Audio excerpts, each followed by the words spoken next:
In the beginning, TV was all black and white. Color TV wasn't widespread until the 1960s. TVs got their signal from antennas that were strapped to the chimney. There were just a handful of channels, and they might shut down and go to a test pattern late at night. The reception could be poor, the TV could go out of adjustment, and the picture would start scrolling.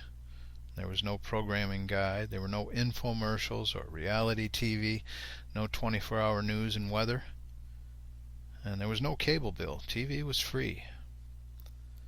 The remote had been invented, but it was a novelty, and I didn't know anyone who had one.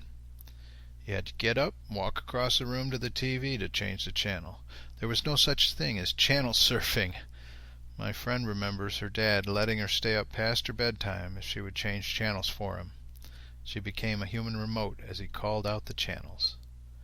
There were 15 channels, and most of the channels had nothing but static, but there were usually 3 or 4 channels that came in okay. In place of an on-screen programming guide, we had a little magazine called the TV Guide with the schedule in it. It covers a week's worth of programming plus some promotional stories about actors and TV shows. There were commercials for cigarettes on TV. Marketers were just as goofy then as they are now, and one of the most memorable cigarette commercials was the one for Terraton. Their slogan was, "I'd rather fight than switch." I was a kid and figured this commercial would make sense when I grew up. I always wondered, who's going around making people fight them if they won't change brands of cigarettes? What a misguided, tortured soul. I still wonder what that was all about.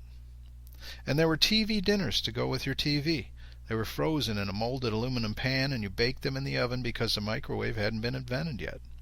Convenience was the point, not flavor, and convenience won the day.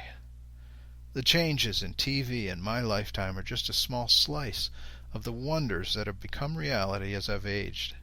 It makes today's version of television easier to appreciate when I can compare it to when I was a kid, and we are now living in an amazing world.